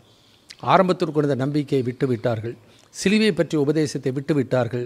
பிலிப்பியரில் அதனால தான் பவுல் சொல்கிறார், கண்ணீரோடு கூட சொல்கிறேன், அநேகர் வேறு விதமாய் நடக்கிறார்கள், அவள் கிறிஸ்துவின் சிலுவைக்கு பகைஞர் என்று உங்களுக்கு அநேக தடவை சொன்னேன், இப்பொழுது கண்ணீரோடு கூட சொல்கிறேன். அவருடைய முடிவு அழிவு அவர்கள் தேவன் வயிறு, அவருடைய மகிமை அவருடைய லட்சையை அவர்கள் பூமிக்கு அடுத்து சிந்திக்கிறார்கள். அப்போ இந்த ஆரோன் தைரியமாக சொல்லியிருக்கணும், இல்லை ஆண்டவர் நிச்சயமாய் நம்மளை கொண்டு போய் சேர்ப்பார், நிச்சயமாக மோசே ஆண்டவரோடு கூட ஆண்டவர் சம்பாஷிக்க போயிருக்கிறார், கர்த்தர் அவரை மூலமாக பேசுகிற காரியத்தை நமக்கு அவர் போதிப்பார் என்று சொல்லி தைரியமாக நின்றிருக்க வேண்டும் ஆரோன். ஆனால் ஆரோன் செய்ய தவறிவிட்டார். அதே விதமாக தான் சவுலை குறித்து நான் பார்க்கிறோம். 1 சாமுவேல் புத்தகத்தில் 15ஆம் அதிகாரத்தில் நான் பார்க்கும் பொழுது அங்கே சவுல் என்ன செய்கிறார், சாமுவேல் வர தாமதித்த பொழுது 1 சாமுவேல் புத்தகம் 15ஆம் அதிகாரம் எடுத்துக்கொள்வோம். இந்த 15ஆம் அதிகாரத்தில் அங்கே எல்லா மிருகங்கள் ராஜ் எல்லாரையும் கொன்று எல்லாத்தையும் அழித்து விட்டு வர வேண்டும் என்று சொல்லி அவனுக்கு வார்த்தை உத்தரவு கொடுக்கப்பட்டது. ஆனால் என்ன நடந்தது? 10வது வசனத்திலிருந்து வாசிக்கலாம். 1 சாமுவேல் 15:10 வாசிக்கலாம். 1 சாமுவேல் சாப்டர் 15 verse 10 onwards. அப்பொழுது கர்த்தருடைய வார்த்தை சாமுவேலுக்கு உண்டாகி அவர் சொன்னது, நான் சவுலை ராஜாவாக்கினது எனக்கு மனஸ்தாபமாய் இருக்கிறது. அவன் என்னை விட்டு திரும்பி என் வார்த்தைகளை நிறைவேற்றாமற் போனான் என்றார். அப்பொழுது சாமுவேல் மனம் நொந்து ராமுழுதும் கர்த்தரை நோக்கி கூப்பிட்டான். மறுநாள் அதிகாலமே சாமுவேல் சவுலை சந்திக்க போனான். அப்பொழுது சவுல் கர்மேலுக்கு வந்து தனக்கு ஒரு ஜெயஸ்தம்பம் நாட்டி பின்பு பல இடங்களில் சென்று கில்காலுக்கு போனான் என்று சாமுவேலுக்கு அறிவிக்கப்பட்டது. சாமுவேல் சவுலினிடத்தில் போனான். சவுல் அவனை நோக்கி, நீர் கர்த்தரால் ஆசீர்வதிக்கப்பட்டவர், கர்த்தருடைய வார்த்தையை நிறைவேற்றினேன் என்றான். அதற்கு சாமுவேல், அப்படியானால் என் காதுகளில் விழுகிற ஆடுகளின் சத்தமும் எனக்கு கேட்கிற மாடுகளின் சத்தமும் என்ன என்றான். அதற்கு சவுல், அமலேக்கியரிடத்திலிருந்து அவைகளை கொண்டு வந்தார்கள். ஜனங்கள் ஆடு மாடுகளில் நலமானவைகளை உம்முடைய தேவனாகிய கர்த்தருக்கு பலியிடும்படிக்கு தப்ப வைத்தார்கள், மற்றவைகளை முற்றிலும் அழித்து போட்டோம் என்றான். கர்த்தருக்கு ஸ்தோத்திரம். அவன் சொல்லுகிற வார்த்தை என்ன? கர்த்தருடைய வார்த்தையை நிறைவேற்றினேன். கர்த்தருடைய வார்த்தை என்ன? எல்லாத்தையும் அழித்து விட வேண்டும் என்பதுதான் கர்த்தருடைய வார்த்தை, சொல்லப்பட்ட வார்த்தை. ஆனால் அவன் என்ன கொழுமையானவர்களை அவன் என்ன பண்ணுகிறான்? அவன் எடுத்துக்கொண்டு வருகிறது மாத்திரமல்ல, சாமுவேலை பார்த்த உடனே அவனை ஒரு புகழ்ச்சி சொல்கிறார், அவர் புகழ்ந்து பேசுகிறார். எப்படி இயேசுவிடத்தில் வந்த அந்த வாலிபன் ஒருவர் வந்து என்ன சொன்னார், நல்ல போதகரே, நித்திய ஜீவனை சுதந்திரத்துக்குள்ளே நான் என்ன செய்யணும்? இன்றைக்கு இந்த புகழ்ச்சிக்கு இன்றைக்கு அடிபட்டு இந்த புகழ்ச்சியிலே மயங்கி எவ்வளோ பேர் தங்களுடைய வாழ்க்கையிலே சத்தியத்திலே நிற்பதை விட்டு விடுகிற மக்கள். மனிதனால் மகிமையை நான் ஏற்றுக்கொள்கிறது இல்லை என்று இயேசு சொல்லுகிறதை நாம் பார்க்கின்றோம். எனவே மனிதனால் உங்களுக்கு புகழ்ச்சி வரும்பொழுது உங்களுக்கு ஐயோ என்று சொல்லி வேதத்தில் வாசிக்கிறோம். ஆனால் சாமுவேல் அங்கே வந்த பொழுது அவர் சொன்னார், நீர் வந்து கர்த்தரால் ஆசீர்வதிக்கப்பட்டவன்னு சொல்லி புகழ்ந்து சொல்கிறதை மாத்திரமல்ல, கர்த்தருடைய வார்த்தை நிறைவேற்றினேன் என்று சொல்லி பொய் சொல்லுகிறதை நாம் பார்க்கிறோம். இந்த வார்த்தையை கேட்டவுடனே மனிதனாக இருந்தால் உடனே அப்படியாப்பா ரொம்ப சந்தோஷம் அப்படின்னு சொல்லுவாங்க. ஆனால் அந்த மாடுகளுடைய சத்தம் அதை கேட்ட உடனே இது என்னப்பா அப்படின்னு சொல்லும் பொழுது என்ன சொல்கிறார்? அந்த வார்த்தையை கவனிக்கணும். உம்முடைய தேவன், அந்த வார்த்தை, அந்த வசனம் ரொம்ப மறுபடியும் நாம் கவனமாக அதை வாசிக்க நாம் கேட்போம். அவன் என்ன சொல்கிறான்? அதற்கு சவுல், அமலேக்கியரிடத்திலிருந்து அவைகளை கொண்டு வந்தார்கள். ஜனங்கள் ஆடு மாடுகளில் நலமானவைகளை உம்முடைய தேவனாகிய கர்த்தருக்கு பலியிடும்படிக்கு தப்ப வைத்தார்கள். போதும். அப்போ என்ன? அவைகளை கொண்டு வந்தார்கள். நீ அவன் கொண்டு வந்தானே, நீ ஏன்ப்பா அதை அனுமதிச்சா? நீ அப்பயே வெட்டி போட்டுன்னு சொல்லியிருக்கணுமே, சொல்லலை. அடுத்தது அதை பார்த்தோன்னா இவருக்கு என்ன பண்ணிச்சு, ரொம்ப ஆசை வந்துருச்சு. அடுத்தது என்ன சொல்கிறார்? உம்முடைய தேவனாகிய கர்த்தருக்கு பலியிடும்படிக்கு. அப்போ சாமுவேலின் தேவன் வேற, சவுலுடைய தேவன் வேறவா? இல்லை கொண்டு வந்த மக்களுடைய தேவன் வேறவா? எப்படி அவர் மாறிவிட்டார்? அப்போ தேவன் யார்? அவருடைய தேவன் வயிறா? இன்றைக்கு அதே விதமாக தான் அன்றைக்கு உங்களுடைய தேவன் வயிறு, அவர்களோட மகிமை, அவருடைய லட்சையை அவர்கள் பூமி கடத்துறை சிந்திக்கிறார்கள். காசை தான் கடவுளடான்னு சொல்லுவாங்க. செய்யும் தொழிலே தெய்வம் என்று சொல்லி தொழிலாக இன்றைக்கு மாற்றிக்கொண்டு இருக்கிற மக்களை இன்றைக்கு பார்க்கிறோம். எனவே கர்த்தருடைய வார்த்தையை இன்றைக்கு எவதை கட்ட வேண்டும். அந்த வசனத்தில் மறுபடியும் இன்னும் தொடர்ந்து வாசிக்கும் பொழுது அந்த 16 வசனத்தில் நான் சொல்கிறேன், அப்பொழுது சாமுவேல் அது பேச்சை விடும், கர்த்தர் இந்த ராத்திரியிலே எனக்கு சொன்னதை உமக்கு அறிவிக்கிறேன் என்று சவுலோட சொன்னார். கொஞ்சம் கூட அங்கே சாமுவேல் கொஞ்சம் கூட அந்த ராஜாவுக்காக, ராஜா என்பதனாலே அவன் அதை இணங்கவில்லை, அதுக்கு ஒத்து போகலை. தைரியமாக கர்த்தருடைய வார்த்தையை சொல்கிறதை பார்க்கிறோம். ஏன்னா அது எல்லாருக்கும் தெரிஞ்ச வசனம். 15ஆம் அதிகாரத்தில் 22வது வசனம் எல்லாருக்கும் 1 சாமுவேல் 15:22 வசனம் நாம் வாசிக்க நாம் கேட்டிருக்கிறோம். இந்த வசனத்துக்கு பழியை பார்க்கலாம் கீழ்ப்படுதல் உத்தமம். எனவே கர்த்தருடைய வார்த்தைக்கு கீழ்ப்படியணும். இன்றைக்கு மனிதனுடைய வார்த்தைக்கு, மனிதனுடைய கற்பனைக்கு நாம் கீழ்ப்படுகிறோமா, அல்லது தேவனுடைய சத்தியத்துக்கு செவி கொடுத்து நாம் கீழ்ப்படுகிறோமா? இந்த கடைசி நாட்களிலே நாம் சிந்தித்து பார்த்து கொள்ள வேண்டியது அவசியம். ஏனெனில் இது நிமித்தமாய் அநேகர் இடரப்போகிற ஒரு காலம், விசுவாச துரோகம் முந்தி நேரிடப் போகிற காலம். எனவே தான் அந்த காரணத்தை பார்க்கிறோம். இவ்விதமாய் வருகிறவர்கள் யார்? வாசல் வழியாக வருகிறவர்கள், இயேசுவின் மூலமாக வருகிறவர்கள் அல்ல. ரட்சிப்பின் நிச்சயத்தை பெறாதவர்கள், தன்னுடைய வாழ்க்கையில் பக்தி மார்க்கத்தை மாத்திரம் வைத்துக்கொண்டு, மாம்ச பிரகாரமான வைராக்கியத்தை வைத்துக்கொண்டு, அல்லது ஆண்டவரை அறிகிற அறிவிலே வளராமல், சத்தியத்தை உணராமல், வெறும் கிரிகையிலே மாத்திரம் நம்பி, வெறும் வரத்தை மாத்திரம் முன்வைத்து போகிற மக்களுடைய வாழ்க்கையில் அநேகர் பின்வாங்கி போவார்கள். 2 பேதுரு 2ஆம் அதிகாரத்தில் வாசிக்கிறோம், அது நிமித்தம் சத்திய மார்க்கம் தூஷிக்கப்படும், அநேகர் அவருடைய கெட்ட நடக்கையை அநேகர் பின்பற்றுவார்கள். எனவே காரணம் அவ்விதமாய் மாறும் என்பதை அறிந்த பவுல் என்ன பண்ணுகிறார், பேதுருவை நேரடியாக எதிர்கொள்வதை பார்க்கிறோம். 3வது காரியம், அந்த 2ஆம் அதிகாரம், கலாத்தியர் 2ஆம் அதிகாரம் 13வது வசனம் வாசிக்கும்போது கான்சிக்வன்சஸ், அதனுடைய விளைவுகள் என்ன, அந்த வசனத்தை வாசிக்க கேட்போம். கலாத்தியர் 2:13, கலேஷியன் சாப்டர் 2:13. மற்ற யூதரும் அவனுடனே கூட மாயம் பண்ணினார்கள், அவர்களுடைய மாயத்தினாலே பர்னபாவும் இழுப்புண்டான். பார்த்தீங்களா? அப்போ மற்ற யூதர்களும் அவனுடைய கூட மாயம் பண்ணினார்கள். ஆமாம் பிரதர், அப்படி தான் பிரதர், ஆமாம் நம்ம ஆபிரகாமுடைய சந்ததி, நான் பிரித்தெடுக்கப்பட்ட மக்கள் தானே, இல்லாட்டி தேவன் நம்மோட உடன்படிக்கை பண்ணியிருக்கா, தேவன் நமக்கு வாக்கு தந்து பண்ணியிருக்கிறா, அதில் கர்த்தர் மாறுவாரா? எனவே புறவினத்தாராக இருந்தாலும் அவங்கள நம்ம மாக்கிறதுக்குள்ளே தான் கொண்டு வரணும் பிரதர்னு சொல்லி அவங்கள மாயம் பண்ணாங்க. இதனுடைய நிலைமை என்ன ஆயிற்று, பர்னபாவும் இழுப்புண்டான். எந்த பர்னபா இவர்களை, அந்த பவுலை அந்த எருசலேமில் இருந்த அந்த அப்போஸ்தலருக்கு அறிமுகப்படுத்தினாரோ, ஆறுதலின் மகன் என்று சொல்லப்பட்டாரோ, அவரே இழுப்புண்டு போகக்கூடிய ஒரு சூழ்நிலை. இந்த தலைவர்கள் உறுதியான நிலை இல்லாவிட்டால் அந்த சபையில் இருக்கிற, ஸ்தாபனத்தில் இருக்கிற எல்லாரும் பின்வாங்கி போய் வழி விலகி போகக்கூடிய காலம் வரப்போகிறது. உதாரணமாக வாசிக்கலாம், யோவான் எழுதின சுவிசேஷத்தை எடுத்துக்கொள்ளும். நடக்கிறது என்ன? யோவான் எழுதின சுவிசேஷத்திலே ஆண்டவராகிய இயேசு கிறிஸ்து உயிர்த்தெழுந்த பின்னதாக தம்முடைய சீஷர்களுக்கு என்ன பண்ணுகிறார், அவர் வெளிப்படுத்தின விவரம் என்று சொல்லி 21ஆம் அதிகாரம் 1 வசனத்திலிருந்து வாசிக்க நம்ம கேட்போம். John chapter 21 verses 1-3. இவைகளுக்கு பின்பு இயேசு திபேரியா கடற்கரையிலே மறுபடியும் சீஷருக்கு தம்மை வெளிப்படுத்தின விவரமாவது, சீமோன் பேதுருவும் திதுமு எனப்பட்ட தோமாவும் கலிலேயா நாட்டிலுள்ள கானா ஊரானாகிய நாத்தான்வேலும் செபதேவியின் குமாரரும் அவருடைய சீஷரில் வேறு 2 பேரும் கூடியிருக்கும்போது சீமோன் பேதுரு மற்றவர்களை நோக்கி, மீன்பிடிக்கப் போகிறேன் என்றான். அதற்கு அவர்கள், நாங்களும் உம்முடனே கூட வருகிறோம் என்றார்கள். அவர்கள் புறப்பட்டு போய் உடனே படவேறினார்கள். அந்த ராத்திரியிலே அவர்கள், கர்த்தர் ஸ்தோத்திரம். அந்த 3ஆம் வசனம், சீமோன் பேதுரு மற்றவர்களை நோக்கி மீன் பிடிக்கப் போகிறேன். ஆண்டவர் மீன் பிடிச்சவனை தான் நீ என் பின்னே வா, உன்னை மனுஷனை பிடிக்கிறவர் ஆக்குவேன்னு சொன்னார். அந்த நாளிலே வலையில் விட்டு ஆண்டவரை பின்பற்றி வந்தவர் தான். ஆனால் ஆண்டவர் உயிரோடு எழுந்திருக்க போகிறாருங்கிற வார்த்தை அவங்க விசுவாசிக்கலை. அங்கே கல்லறையில் போய் பார்த்ததுக்கப்புறம் தான் விசுவாசித்தார்கள். அது 20ஆம் அதிகாரத்தில் வாசிக்கிற, கண்டு விசுவாசித்தார்கள் என்று சொல்லி நான் பார்க்கிறோம். ஆண்டவருடைய வார்த்தையின் மேலே உறுதியான நிலைப்பாடு இல்லாத யாராக இருந்தாலும் பின்வாங்கி போவது எளிதாக பின்வாங்கி போய்விடுவார்கள், வஞ்சிக்கப்பட்டு போய்விடுவார்கள். இவெல்லாம் மனசாட்சியில் சூடுண்ட பொய்யருடைய மாயத்தினாலே சிலர் வஞ்சிக்கிற ஆவிகளுக்கு செவி கொடுத்து பின்வாங்கி போகக்கூடிய காலத்தில் தான் நாம் இருந்து கொண்டு இருக்கிறோம். அதில் ஆவியானவர் ரொம்ப அருமையாக அதில் பேரை கொடுத்துருக்கார் பாருங்கள். முதல்ல இவர்கள் எல்லாரும் மனிதர்களை, ஆத்துமாக்களை ஆதாயம் செய்ய வேண்டியவர்கள், ஆண்டவர் கூலியை செய்ய வேண்டிய மக்கள். இன்றைக்கி பேதுரு நான் மீன் பிடிக்க போகிறேன்னு நாங்களும் வரோன்னு என்ன பண்ணாங்க, அவரோடு கூட இருந்தாலும் போகிறாங்க. அந்த பேரை கவனிச்சிங்கனாக்கா ரொம்ப அருமையான இருக்கும். ஆவியானவர் ரொம்ப அருமையாக எழுதி வைத்திருக்கிறார். முதல்ல யார் வரோம், அந்த வசனத்தை வாசிக்கிறோம். முதல்ல யார் வாசிக்கிறோமா, சீமோன் பேதுரு திதுமு எனப்பட்ட தோமாவும். இந்த தோமா கண்டாதான் நான் விசுவாசிப்பேன். நீங்கள் ஐயா 11 பேரும் சொல்கிறேன், ஐயா நாங்கள் பார்த்தோம் ஐயா, அவர் இயேசு எங்கள் மத்தியில் வந்தார், உங்களுக்கு சமானம் உண்டாவதாகன்னு சொன்னார். அதெல்லாம் எனக்கு முடியாது.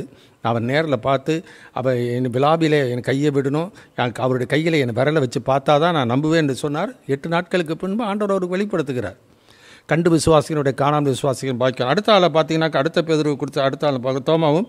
அடுத்தது கலிலேயா நாட்டில் உள்ள கானாபுரனாகிய நாத்தான்வேலுக்கு என்னன்னாக்கா, ஆண்டவர் யோவானை வாசிக்கிறோம், அத்திமரத்தின் கீழே நான் உன்னை கண்டேன், நான் இன்று சொன்னதுனால் விசுவாசிக்கிறேன். இவருக்கு தரிசன சொப்பனம் வந்துச்சுன்னா தான் இவர் என்ன பண்ணுவார், நம்புவார். அந்த தரிசன சொப்பனம் அவருக்கு இல்லை, வெளிப்பாடு இல்லைனாக்கா இவர் பின்வாங்கி போயிடுவார். இப்படிப்பட்ட மக்கள் தான் இன்றைக்கி கடைசி நாள் பாருங்கள். அந்த ஆர்டரை பார்த்தீங்கன்னா ரொம்ப நல்லாயிருக்கும். அடுத்து நாத்தான்வேலுக்கு அப்புறம் செபதேவியின் குமாரர். இந்த செபதேவியின் குமாரர் யார், ஐயா ஒருத்தர் வலது பார்சம், ஒருத்தர் இடது பார்சம், பதவிக்கு ஆசைப்பட்டவர்கள், அம்மாவை கூட்டிகிட்டு வந்தவங்க.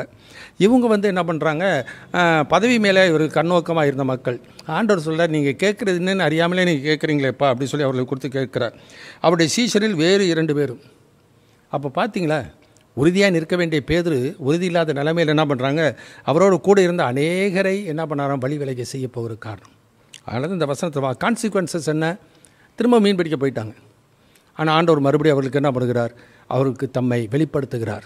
இன்றைக்கும் ஆண்டவர் பொறுமையோடு கூட தான் இருக்கிறார். சத்திய வேதத்தின் மூலமாய் தம்மை நமக்கு வெளிப்படுத்துகிறவர்.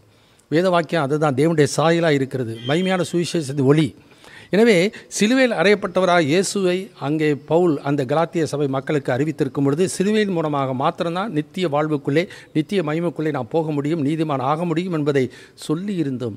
இந்த மக்கள் என்ன பண்ணிட்டாங்க? அதை வழிவிலகி போகிறது, பின்வாங்கி போகிறதை பார்க்கும். ஆகினால்தான் அந்த பவுல் என பக்தன் அவர்களை எதிர்கொள்கிறார். முதல் காரியம் பீட்டர்ஸ் லேப்ஸ், பேதுருடைய பின்வாங்குதலை குறித்தும் அதன் நிமித்தமாக எருசலேமில் வந்த மக்கள் பின்வாங்கினது மாத்திரமல்ல, அந்த யூத மக்கள் மற்ற புறவினத்தாரும் இதனால் இடரக்கூடிய ஒரு சூழ்நிலை வந்துவிட்டது.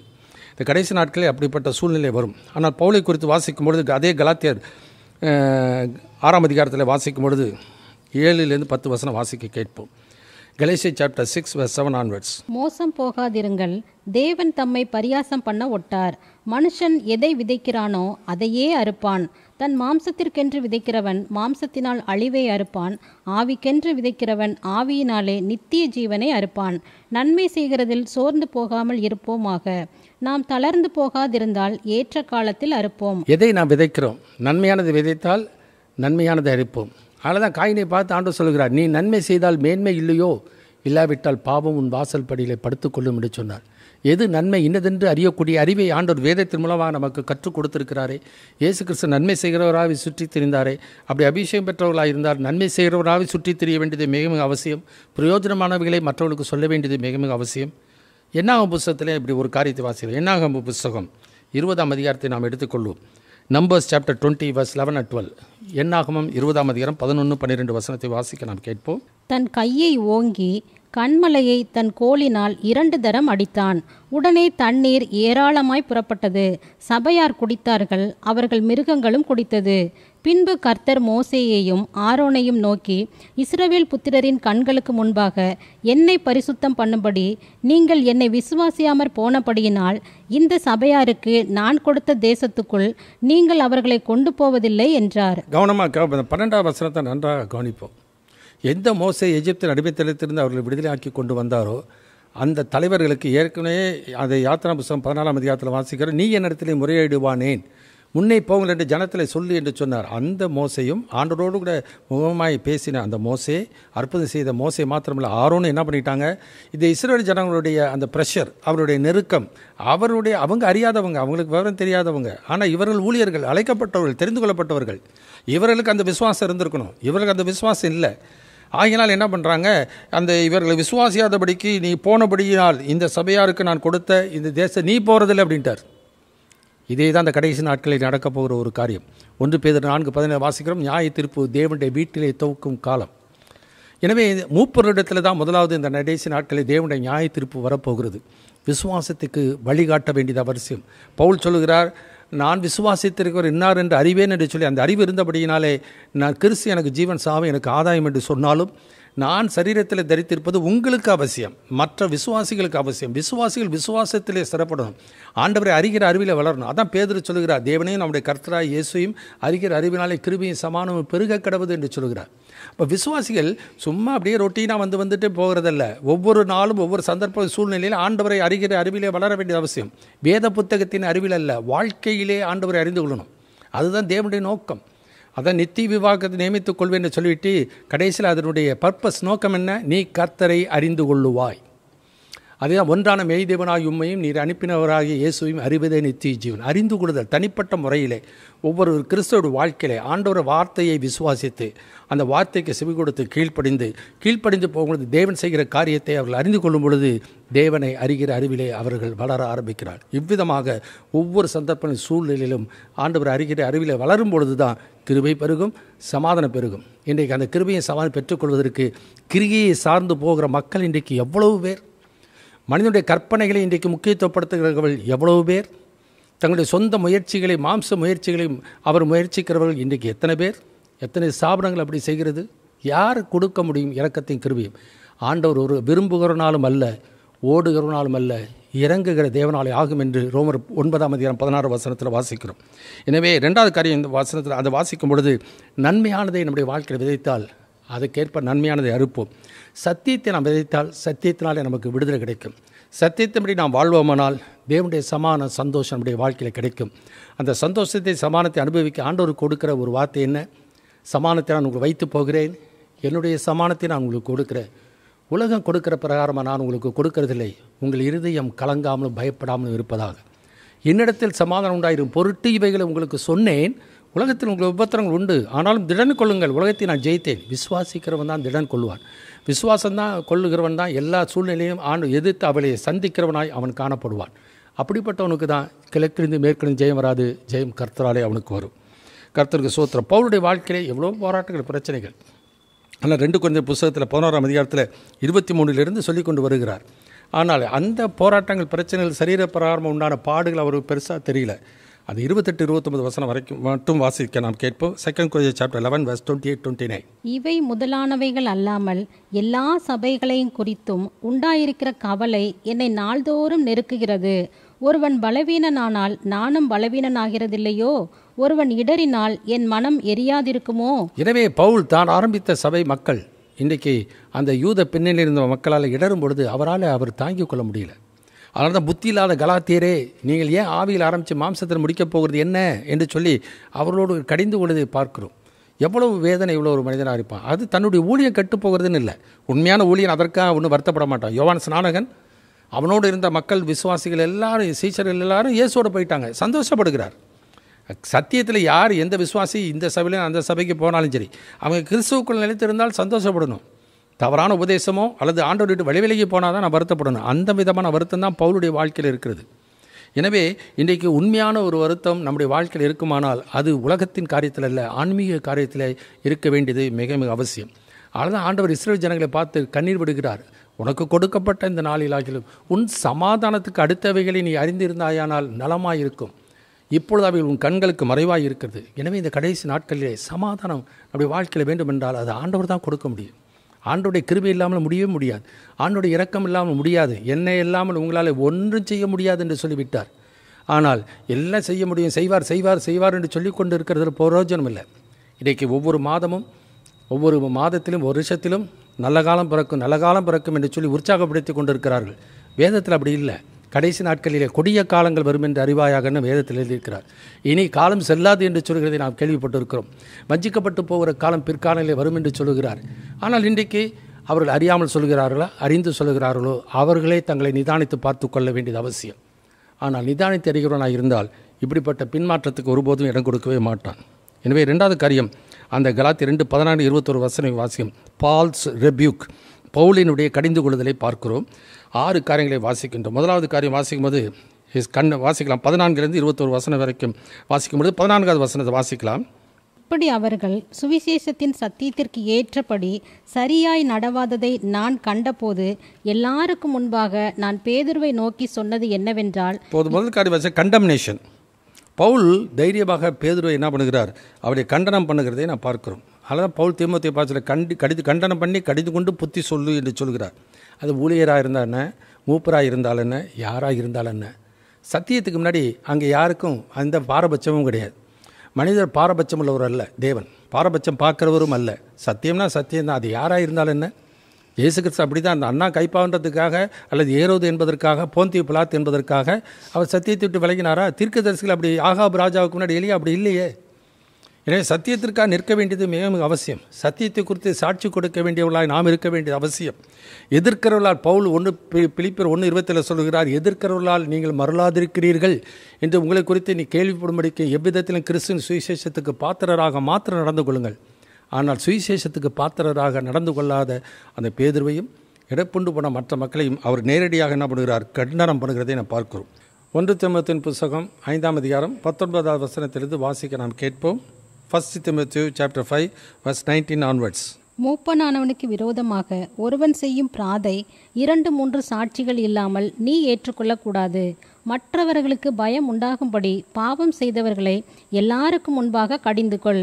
நீ பட்சபாதத்தோட ஒன்றும் செய்யாமலும் விசாரிக்கும் முன் நிர்ணயம் பண்ணாமலும் இவைகளை காத்து நடக்கும்படி தேவனுக்கும் கர்த்தராகிய இயேசு கிறிஸ்துவுக்கும் தெரிந்து கொள்ளப்பட்ட தூதருக்கும் முன்பாக உறுதியாய் கட்டளையிடுகிறேன். ஒருவன் மேலும் சீக்கிரமாய் கைகளை வையாதே. மற்றவர்கள் செய்யும் பாவங்களுக்கும் உடன்படாதே. உன்னை சுத்தவானாக காத்துக்கொள். கர்த்தருக்கு மகிமை உண்டாகட்டும். இந்த வசனத்தில் வாசிக்கும் பொழுது பவுல் எப்படி பேதுருவோடு கூட அந்த சத்தியத்துக்கு சாட்சியாக அவர் உறுதியாக அவர்களுக்கு எதிர்த்து நின்று கண்டனம் பண்ணி அவர்களுக்கு கடிந்து கொள்கிறதை பார்க்கிறோமோ, அதே விதமாக தான் பவுலுடைய பக்தன் தீமோத்தேயுக்கு அவன் இளவயதாக உள்ளவனாய் இருந்தாலும் அவன் செய்ய வேண்டிய ஊழியம் கர்த்தருக்கென்று செய்ய வேண்டிய ஊழியம். எனவே தான் நீ நல்ல போர் சேவகனாய் தீங்கு அனுபவி என்று சொல்கிறார். எனவே சத்தியத்துக்கு நிற்கும் பொழுது அந்த தீங்கு வரும், நிந்தனைகள் வரும், எதிர்ப்புகள் வரும், அந்த வாழ்க்கையில் அவமானங்கள் வரும். ஆனாலும் இறுதி வரைக்கும் சத்தியத்துக்கு நிலைத்திருக்க வேண்டியது. ஸ்தோவான் அவிதமாக தான் இருக்கிறார். வணங்கா கழுத்துள்ளவர்களே என்று சொல்லி அங்கே இருக்கிற மூப்பர்களெல்லாம் பார்த்து தைரியமாக சொல்கிறதை நாம் பார்க்கின்றோம். எனவே இந்த நாட்களிலே உதாரணமாக இன்றைக்கு எவ்வளோ சபைகளில் நாம் பார்க்கின்றோம். இன்றைக்கி திருமணத்தில் விவாகரத்து நடந்த பின்னதாக என்ன பண்ணுறாங்க, அவர்களுக்கு திருமணம் செய்து வைக்கிறார்கள். திருமணம் செய்து வைக்கும்போது அவர் மேலே கைகளை வைத்து கர்த்தர் உங்களை ஆசீர்வதிப்பாராக என்று சொல்கிறார்கள். அடுத்தது தேவன் நினைத்தது மனிதன் பிரிக்காதிருப்பானாக என்று தைரியமாக சொல்கிறார்கள். இதெல்லாம் தேவன் அங்கீகரிப்பார் என்று எதிர்பார்க்கிறார்கள். 2 மல்கியா தீர்க்கதரிசன புத்தகத்தில் 3ஆம் அதிகாரம் 10வது வசனத்தில் இருக்கிறத சபைகளிலே சொல்லிக்கொண்டு அவைகளை முக்கியத்துவப்படுத்துகிற அந்த மக்கள் அதே மல்கியா தீர்க்கதரிசன புத்தகத்தில் 2ஆம் அதிகாரத்தில் 15-16 வசனத்தில் இருக்கிற வசனங்களை 16வது வசனத்தை வாசித்திருப்பார்களானால், அதை அவர்கள் அறிந்திருப்பார்களானால், அல்லது அறிந்தும் அதை செய்கிறார்களா என்பதை தேவன் அறிவார். அதை செய்திருக்கவே முடியாது. அந்த வசனத்தை வாசிக்க கேட்போம். மல்கியா 2ஆம் அதிகாரம் 16 வசனம். தள்ளி விடுதலை நான் வெறுக்கிறேன் என்று இஸ்ரவேலின் தேவனாகிய கர்த்தர் சொல்லுகிறார். அப்படிப்பட்டவன் கொடுமையினால் தன் வஸ்திரத்தை மூடுகிறான் என்று சேனைகளின் கர்த்தர் சொல்லுகிறார். ஆகையால் நீங்கள் துரோகம் பண்ணாமல் உங்கள் ஆவியை குறித்து எச்சரிக்கையாயிருங்கள். எனவே தள்ளி விடுதலை ஆண்டவர் வெறுக்கிறார். ஐ ஹேட் டைவர்ஸ் என்று சொல்கிறார். ஆனால் இன்றைக்கி எவ்வளோ பேர் இல்லை சபைகளே, ஆவிக்குரிய சபையிலாக இருந்தாலும் அபிஷேகம் பெற்ற சபையிலாக இருந்தாலும் அப்படிப்பட்ட மக்களுக்கு என்ன பண்ணுறாங்க, அந்த திருமணத்தை செய்து வைக்கிறார்கள். அதுக்கு சில காரணங்கள்லாம் சொல்கிறாங்க. இளம் வயதாக இருக்கிறாங்க, மற்றவர்கள் மேலே குற்றச்சாட்டுகள் சொல்லுகிறார்கள். எப்படி பரிசேயர்கள் அந்த நாட்களிலே இயேசுவோடு கூட தர்க்கம் பண்ணினார்களோ அதே போல் இந்த நாட்களிலும். ஆனால் ஆண்டவர் அதற்கு இசைந்து போகலை. பவுல் அவ்விதமாக இசைந்து போகலை. அதே விதமாக தீமோத்தேயும் இசைந்து போகாதப்பா, மூப்பராக இருந்தாலும் யாராக இருந்தாலும் துணிகரமாய் மற்றவங்க மேலே கை வைக்காத. நீ அப்படி செஞ்சால் அவர்கள் செய்கிற பாவத்திற்கு நீ உடன் பங்காளியாய் மாறிவிடுவாய். எனவே நியாய தீர்ப்பு நாளிலே ஆண்டவர் அவரிடத்தில் கணக்கு கேட்பார். அதனால தான் மூப்பனாவன் செய்கிற ஒரு காரியத்தை வெறுப்பிலையோ கசப்பிலையோ செய்யக்கூடாது. 2-3 சாட்சிகளினாலே காரியத்தை நிலவர பண்ணணும். எனவே தான் அந்த தைரியமாக அவர் சொல்லுகிறதை நாம் பார்க்கின்றோம். இன்றைக்கு தவறு செய்தது சத்தியத்துக்கு விரோதமான தவறு யாராக இருந்தாலும், தனிப்பட்ட முறையில் தப்பு செஞ்சால் தனிப்பட்ட முறையில் மத்தேயு 18 அழகாக சொல்கிறார். தனிப்பட்ட முறையில் போய் அவர்களுக்கு சொல்லு, அவர்களுக்கு செவி கொடுக்கலானாக்கா 2-3 சாட்சிகளை கூட்டி கொண்டு போ. அவர்களுக்கு அவர் செவி கொடுக்கலானாக்கா அவனுடைய ஆயக்காரனை போல இருக்கட்டும் என்று சொல்லுகிறார். ஆனால் இன்றைக்கு மூப்பன் என்கிற ஒரு நிலைமையில் இருக்கிறவர்கள் ஒரு தவறு செய்வார்களானால் அது மூப்பனாக இருக்கிறவங்க, வயதில் இருக்கிறவங்க, எனவே பெரிய ஸ்தாபனத்து தலைவர்கள் யாராக இருந்தாலும் தேவனை விட பெரியவர்கள் யாரும் இல்லை. எனவே உலகத்தில் இருக்கிற காட்டிலும் உங்களுக்குள் இருக்கிறவர் பெரியவர். எனவே கிறிஸ்து நமக்குள் இருக்கிறவர் பெரியவர் நமக்குள்ளே இருக்கிறார். எனவே அந்த பெரியவருக்கு சாட்சியாக தான் கர்த்தர் நம்மை வைத்திருக்கிறார். அந்த பெரியவருக்கு ஊழியம் செய்வதற்காக நாம் இந்த உலகத்தில் இருக்கிறோம். எனவே அதைவிட பெரியவர் இந்த உலகத்தில் யாருமே கிடையாது. எனவே அந்த கர்த்தருடைய சமூகத்திலே நிற்கிற எலியா என்று சொல்வது போல கர்த்தருடைய சமூகத்தில் நிற்க வேண்டியவர்களாக ஒவ்வொரு விசுவாசிகளும் ஒவ்வொரு ஊழியக்காரரும் இருக்க வேண்டியது மிக மிக அவசியம். அவ்விதமாக தான் பவுல் பக்தன் இந்த கலாத்திய நாட்டிலே பின்வாங்கி போக செய்த அந்த கிறிஸ்தவர்களுக்கு, அந்த கிறிஸ்தவ மக்களுக்கு இடையே போவதற்கு காரணமாயிருந்த பேதுருவையும் மற்ற யூத மார்க்கத்தமைந்தவர்களையும் அவர் தைரியமாக எதிர்கொண்டு அவளை கடிந்து கொண்டு கண்டனம் பண்ணுகிறதை பார்க்கிறோம். எனவே டிட்டரியோரேஷன் அண்ட் டிட்டர்மினேஷன், சீர்குலைவும் மன உறுதியும் நமக்கு மிக மிக அவசியம். சீர்குலைந்து போகக்கூடிய ஒரு காலம், அக்கிரமம் மிகுதியாகக்கூடிய காலத்துக்குள்ளே நாம் வருகிறோம். கொடிதான காலங்கள் வரும் என்று அறிவாயாக என்று சொல்லி நாம் பார்க்கிறோம். தேவபக்தியின் வேஷத்தை தெரித்து அதன் பலனை மறுதளிக்கிறவர்களாக இருப்பார்கள் என்று சொல்லி எச்சரிப்பாய் சொல்லியிருக்கிறார். இப்படிப்பட்ட காலத்திலே தேவபக்தி உள்ள எவனும் கர்த்தருக்கு செவி கொடுப்பான். தேவபக்தி உள்ள எவனும் தேவனுக்கு பிரியமானதை செய்வான். அவருக்கு சித்தமானதை யார் செய்கிறானோ அவரே ஆண்டவருக்கு உண்மையில் ஊழியன். எனவே மனிதரை பிரியப்படுத்துகிறதுக்கு அல்ல, தேவனுக்கு பிரியப்படுத்தி தேவனுக்கு சித்தமானதை இயேசு எப்படி செய்தாரோ, அந்த சிலுவையை சுமந்த ஆண்டவர் நமக்கு ரட்சிப்பை கொடுத்தாரோ அதே விதமாக இந்த நாட்களில் நிந்தைகள் அவமானங்கள் இருந்தாலும் நம்முடைய ரட்சிப்பை காத்துக்கொள்ளுதல் மிக மிக அவசியம். எனவே இந்த நாட்களிலே நாம் நம்மை சீர்தூக்கி பார்ப்போம். இன்றைக்கு சிலுவையின் உபதேசத்தினால் ரட்சிக்கப்பட்ட என்னுடைய வாழ்க்கையிலே, கிருபையினால் ரட்சிக்கப்பட்ட நான் என் வாழ்க்கையில் மறுபடியும் மற்ற சடங்கு சம்பிரதாயத்தின் மூலமாய் அந்த ரட்சிப்பு நிறைவேற நான் பிரயாசப்படுகிறேனா? பிரயாசப்படுதல் என்பது கிரிகைகளினால் அல்ல, ஆண்டவருடைய சத்தியத்து வசனத்துக்கு செவி கொடுத்து கீழ்ப்படுகிறதுனாலே உண்டாக வேண்டியது மிக மிக அவசியம். எனவே இந்த கடைசி நாட்களில் இடறலுக்கான கல்லையும் தவறுதலுக்கான கண்மலையை நான் சீயோன் வைக்கிறேன் என்று சொல்லி அவர் சொல்லி, எனவே 1 பேதுரு புத்தகத்தில் 2ஆம் அதிகாரத்தில் நான் வாசிக்கும் பொழுது இடறலுக்கான கல்லையும் தவறுதலுக்கான கண்மலையை நான் சீயோனில் வைக்கிறேன். அதில் திருவசனத்துக்கு கீழ்ப்படியாதவர்களாக இருந்து இடறுகிறார்கள். எனவே இடரல் வருகிறது அவசியம். ஆனால் எவனால் வருகிறதோ அவனுக்கு ஐயோ என்று சொல்கிறார். என்னிடத்தில் இடரல் அடையாது இருக்கிறவன் பாக்கியவான். ஆனால் பேதுரு நிமித்தமாய், அந்த யூத மார்க்கத்திலிருந்து வந்த மக்கள் நிமித்தமாய், பவுலுடைய ஊழியத்திலுமாய் ரட்சிக்கப்பட்ட அந்த சபை மக்கள் இடறி போகிறதை பார்க்கிறோம். எனவே அந்த புத்தி இல்லாத கலாத்தியரை போல இந்த கடைசி நாட்களிலே புத்தியிலற்ற கன்னிகைகளைப் போல நாம் இராமல் புத்தியுள்ளவர்களாய், புத்தியுள்ள மனிதன் தன்னுடைய வீட்டை ஆண்டோடைய வசனத்தின் மேலே கட்டினது போல இந்த நாட்களை கட்டுவோமானால் நம்முடைய வீடு நிலைத்திருக்கும், நம்முடைய கிறிஸ்துவ வாழ்க்கை நிலைத்திருக்கும், நம்முடைய விசுவாச வாழ்க்கை நிலைத்திருக்கும். ஆண்டவர் நிலைத்திருக்க பண்ணுகிற தேவனாக இருக்கிறார். கண்களை மூடுவோம், ஜெபிக்கலாம். எங்கள் அன்பின் பரம தகப்பனே, துதிக்கிறோம், சோத்திரிக்கிறோம். இந்த நாளில் தியானித்த வேத பகுதிகளுக்காக நன்றி செலுத்துகிறோம். கடைசி நாட்களிலே நாங்கள் ஆரம்பத்தில் கொண்ட இந்த நம்பிக்கையை முடிவு பரிந்தும் உறுதியாய் பற்றி கொண்டு வாழ ஆண்டவரை உதவி செய்யுங்க. இஸ்ரவேல் ஜனங்கள் தங்கள் இரட்சகரை மறந்தது போல நாங்கள் மறந்து விடாமல் எப்பொழுது நினைவு கூறும்படி கொடுத்த பந்தி, அந்த பந்தியை நாங்கள் நினைக்கும் பொழுதெல்லாம் அந்த இரட்சகர் மாத்திரமல்ல, முற்றுமுடி இரட்சிக்க வல்லவர், அவர் மாறாதவர், மறுபடியும் எங்களுக்கு இரட்சிப்பை தரும்படி வரப்போகிறவர் என்பதை நாங்கள் உணர்ந்து, ஆண்டவரே நீர் கொடுத்த அந்த இரட்சிப்பின் நிலையிலே நாங்கள் நிலைத்திருக்க, அந்த நீதியில் நிலைத்திருக்க, அந்த பரிசுத்தத்தில் நிலைத்திருந்து வாழ உதவி செய்யும். உம்மை விட்டு விலகாத இருதயத்தை எங்களுக்கு தாரும். இயேசு நாமத்தில் வேண்டுகிறோம் பரமபிதாவே, ஆமென். என் ஆத்துமாவே கர்த்தரை ஸ்தோத்திரி, என் முழு உள்ளமே பரிசுத்தமுள்ள நாமத்தை ஸ்தோத்திரி. என் ஆத்துமாவே கர்த்தரை ஸ்தோத்திரி, அவர் செய்த சகல உபகாரங்களும் மறவாதே, ஆமென். அவரின் உண்மை என்றும் நிலைக்கும், மகிமை தேவனை துதித்திடுவோம். அவரின் உண்மை என்றும் நிலைக்கும், மகிமை தேவனை துதித்திடுவோம். தேவ ஜனமே பாடி துதிப்போம், தேவ தேவனை